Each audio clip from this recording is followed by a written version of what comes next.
Once you've completed tracing it, you're going to use an eraser and you'll erase away all the excess pencil lines. That'll get rid of all that excess that we don't want.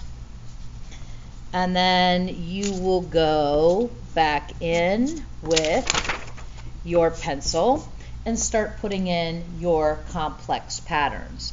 Now, the one thing I want you to remember is I don't want to see, so let's say we use line as a motif here. I don't want to see straight lines in any of the ones that surround it. I could go in with something like this. Now, these are simple patterns. Maybe here I would do a zigzag. So this is one motif. In order for this to be a complex pattern, it must have 3 different motifs. So here I'm going to alternate circles and squares. And those are my 3 motifs. So when I start drawing this, I want to make sure that I am alternating. So in this one I'm going to do spirals in this row, and you'd see part of one there, and in this one I'm going to do small little diamonds. So there are my 3 motifs.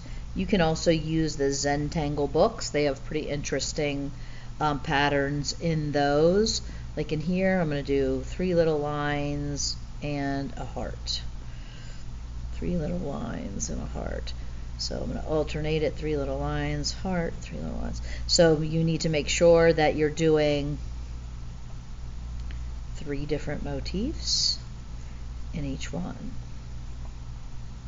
And if it runs out, you'd see just a part of it, and that's fine. Okay? Now, once you have completed, you need 12.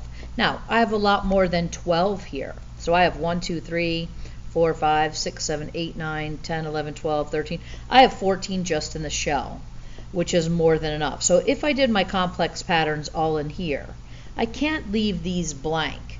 I might choose to do, you know, like a random pattern to represent maybe the texture of his flippers, but so I've got to do pattern in all of them.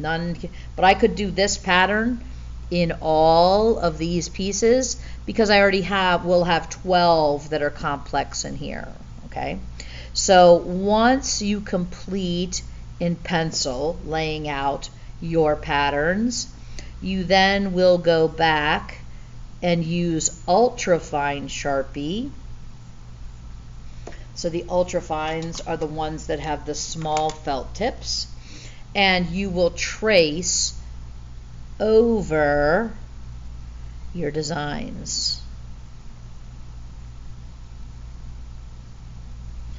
And once you have traced over all of your designs on here, and remember, each one of these needs to have, so let's see, in here I'm going to do a random pattern, and my motifs are going to be this,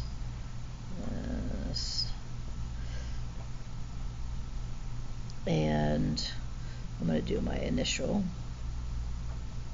So sometimes they might be organized by row, sometimes they're going to be random, but once you've completed the complex patterns and then the simple ones in the rest of them, you will be ready to erase away any extra pencil and transfer to fabric, and I'll do that in the next video.